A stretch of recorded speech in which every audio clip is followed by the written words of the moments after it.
What if the biggest thing holding you back isn't your skills, your team, or your circumstances, but the unhealed wounds inside of you? In the next few minutes, I'm going to reveal how your hidden triggers can either destroy your leadership or become the rocket fuel that launches you toward an extraordinary success. See, this isn't just another motivational talk. This is your personal blueprint for transformation. Are you ready to turn your biggest limitations into your greatest strengths? All this and more coming right now. Here we go. I want to talk to the leaders out there, both current and in the making. Have you ever wondered if you're a good leader? Have you ever wondered how to get the stream of life headed in your direction or even back in your direction? If so, here are a few thoughts that I teach people on leadership across my different communities and my consulting practice. So I'm hearing the word triggered thrown around quite a lot these past few years, and I do think I understand what people are trying to express here, but let me attempt to help you as a brother that's on the path with you. So first off, why does this even matter? You see, when negotiating, when leading, when building important relationships and decisions, your response may make the difference between you asking, how could this have happened? And I'm so glad that it happened. Too often when someone feels triggered, the belief is that this is a neurological response to an upsetting experience or an upsetting piece of information. Okay, sure. Most of us already know that part.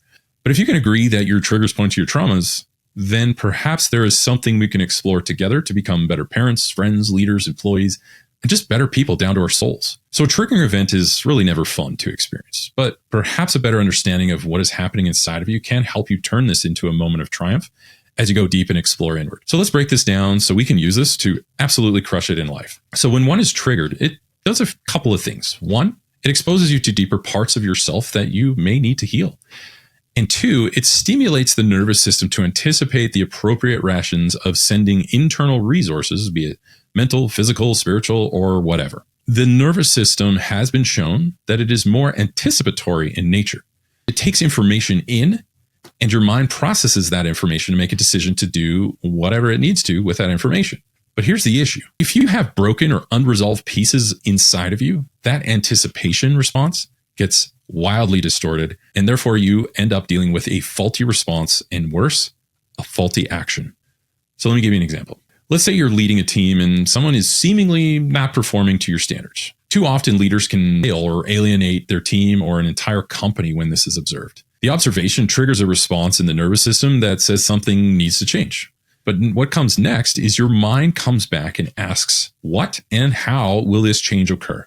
And this, my friends, is the exact moment that you'll either rise or fall as a leader. So let's say you have a long memory of people disappointing you and you ruminate about it all the time, or maybe even just as a kid, you had to unfairly fix everything and you've not done that work in any of those scenarios to heal that broken piece of you. What happens is your body wants to send resources to fix what's going on as a leader, but it's coming from a broken part of you. Can you see how this is happening? Then you come forward rebuking your team, your direct reports on how you always have to do everything, or you're surrounded by idiots or incompetency, right? You're not fun to be around. And to be honest, you're not being a great leader. When in reality, what's going on is the wounds of your past are distorting a proper use of your emotional resources. And your old wounds end up bleeding all over people who never cut you in the first place. See, this is the moment you must go into yourself and realize that you will repeat what you don't repair. So what happened to you? It's not fair. It's not right. And it's not your fault, but it is your responsibility to respond in a way that moves things forward towards success. So let's go even deeper. What successful decisions come down to is a function of, one, a healthy perception of our internal projections, right? So make sure that the information, when it gets shot back out, it's gone through a lens that's not broken. Nothing is distorted. Two, a healthy internal resource of, say, mental energy, peace, time, physical strength, empathy, love, generosity, playfulness, whatever. Three, a proper application of those internal resources and through the lens and projections and meanings that are triggering or empowering. So if you find yourself in reactive mode all the time, or just more, instead of being more responsive, ask yourself this: how do I become a better leader, and how do I lead myself in a triggering world that keeps pushing me toward burnout? Well, my friends, because I love you, I have some advice. Number one, prioritize the time to acquire mental, spiritual, and physical resources, be it through meditation, exercise, reading, date nights, time with your kids. Just make sure that you remain connected to source. Two, Decide that you will refuse to be a victim and you will own every outcome, every lesson, every call not made, every boundary not set in your life, all of it. Own all of it.